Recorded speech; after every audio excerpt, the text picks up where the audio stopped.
السلام علیکم۔ آج بدھ ہے، جنوری کی 3 تاریخ۔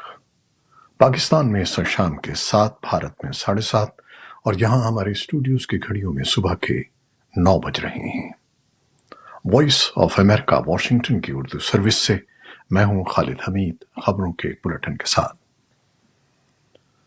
اسرائیل نے بدھ کے روز غزہ کی پٹی میں نئے فضائی حملے کیے ہیں۔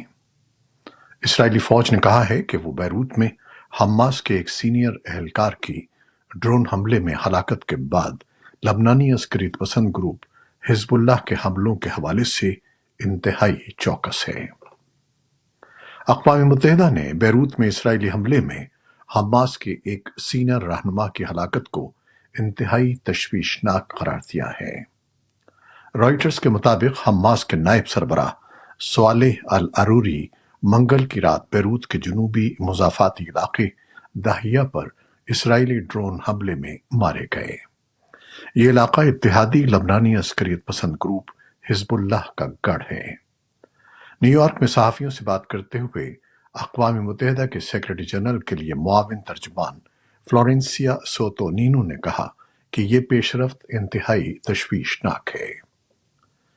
عروری حماس کے پولٹ بیورو کے نائب سربراہ اور اس کے فوجی ونگ قسام بریگیڈز کے بانی تھے، جس نے 7 اکتوبر کو اسرائیلی علاقے میں ایک مہلک حملہ کیا تھا۔ عروری کی ہلاکت سے مشرق وسطی میں تنازع کے پھیل جانے کا خطرہ بڑھ گیا ہے۔ حزب اللہ کے رہنما سید حسن نصر اللہ نے لبنان میں اسرائیل کی جانب سے کسی بھی فلسطینی عہدیدار کو ہدف بنانے کے خلاف جوابی حملہ کرنے کا عزم ظاہر کیا ہے۔ دوسری جانب عروری کی ہلاکت پر زیر کنٹرول مغربی کنارے اور یروشلم میں فلسطینیوں نے عام ہڑتال کی اور سوگ کے لیے مغربی کنارے اور یروشلم میں اسکولوں سمیت اپنے کاروبار اور عوامی ادارے بند کر دیے۔ امریکہ نے اسرائیل کے ان 2 وزراء کے متنازعہ بیانات کی مذمت کی ہے جن میں کہا گیا ہے کہ فلسطینیوں کو غزہ سے ہجرت کرنے اور یہودی آبادکاروں کو محصور علاقے میں واپس آنے کی ترغیب دی جانی چاہیے۔ واشنگٹن ڈی سی میں محکمہ خارجہ کے ترجمان میتھیو ملر نے صحافیوں سے گفتگو میں کہا کہ امریکہ اسرائیلی وزراء کے حالیہ بیانات کو مسترد کرتا ہے جس میں غزہ سے باہر فلسطینیوں کی آبادکاری کی وکالت کی گئی ہے۔ ان کا مزید کہنا تھا کہ یہ بیان بازی اشتعال انگیز اور غیر ذمہ دارانہ ہے۔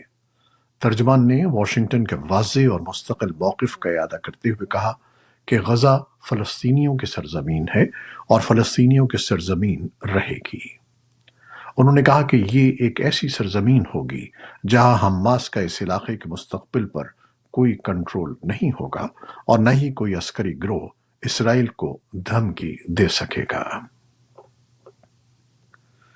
پشاور ہائی کورٹ نے پاکستان تحریک انصاف کے انٹرا پارٹی الیکشن کے بارے میں ایک رکنی بینچ کے فیصلے کو معطل کرتے ہوئے پارٹی کو بلے کے انتخابی نشان سے محروم کر دیا ہے۔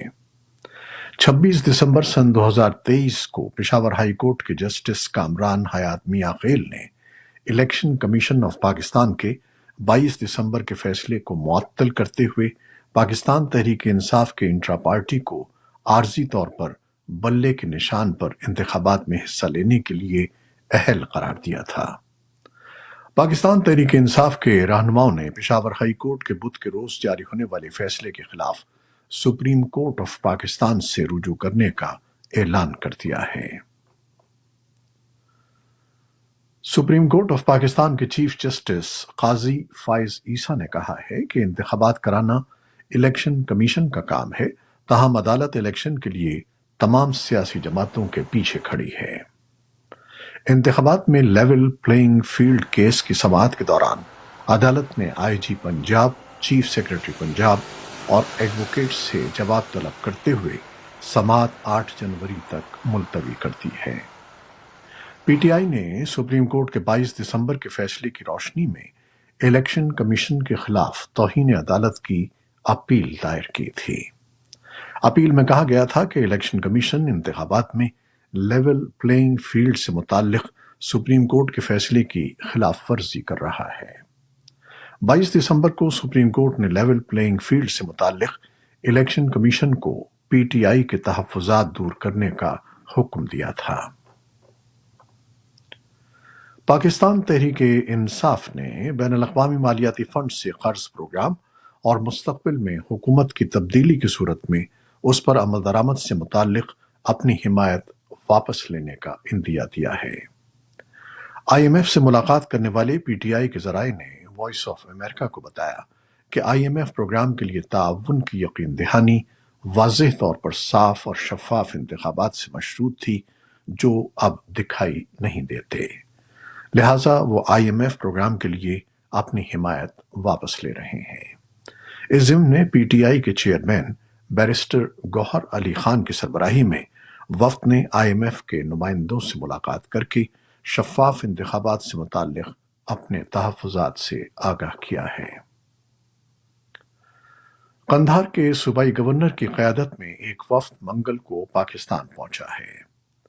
ज़राए ने वॉइस ऑफ अमेरिका को बताया कि मोहम्मद अली हनफी की क़यादत में वफ़द बुध को इस्लामाबाद में पाकिस्तानी हुक्काम से बातचीत शुरू कर रहा है। मोहम्मद अली हनफी को आमतौर पर मुल्ला शीर या खुंद के नाम से जाना जाता है। ज़राए के मुताबिक टीटीपी के हमलों से पैदा होने वाले बॉर्डर मैनेजमेंट और सिक्योरिटी के मसाइल उन मौज़ूआत में शामिल हैं जिन पर पाकिस्तानी हुक्काम से बातचीत की जाएगी। वफ़द में तालिबान के वज़राए ख़ारजा, दाखिला और general directorate of intelligence GDI के अहलकार शामिल हैं।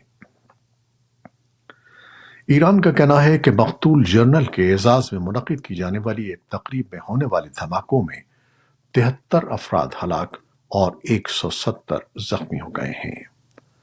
पासदारा ने इनकलाब की एलीट क़ुद्स फोर्स के सरबराह जनरल कासिम सुलेमानी के कत्ल की चौथी बरसी के मौके पर ये धमाके हुए। फौरी तौर पर यह वाज़ेह नहीं हो सका कि धमाकों की वजह क्या थी। यमन की हौसी तहरीक के रहनुमा के एक मुआविन ने कहा है कि बहरे अहमर में हौसियों की 3 कश्तियों को डुबोने और उनके 10 साथियों को हलाक करने के बाद अमरीका को नताइज भुगतना होंगे। हौसी रहनुमा अब्दुल मलिक हौसी के सेक्रेटरी अस्सूफी ने सना में एक प्रेस कॉन्फ्रेंस से खिताब करते हुए कहा कि इसराइल की जानिब से अमरीका के लापरवाह इक़दामात बैनुल-अक़वामी जहाज़रानी को मुतासिर कर रहे हैं और उन्होंने खबरदार किया कि अमरीका सज़ा और इंतकामी कार्रवाइयों से नहीं बच सकेगा। अमरीकी हेलीकॉप्टरों ने 31 दिसंबर को बहरा अहमर में ईरान के हिमायत याफ्ता हौसी अस्करियत पसंदों के हमले को पसपा कर दिया था और उसके नतीजे में 4 कश्तियों में से 3 कश्तियां डूब गईं और 10 हौसी हलाक हो गए। रूस की वज़ारत दिफा ने बुध के रोज कहा है कि उसके फ़ज़ाई दिफा ने बेलगोरोड के इलाके पर यूक्रेन के 12 मिसाइलों को तबाह कर दिया।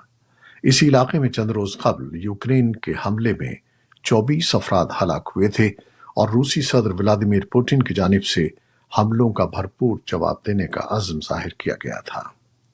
यूक्रेनी हुक्काम ने बताया कि मंगल को रूस ने बड़े पैमाने पर मिसाइल हमले किए, जिनमें कीव और खार्किव में कम से कम 5 अफराद हलाक और 130 के करीब जख्मी हुए।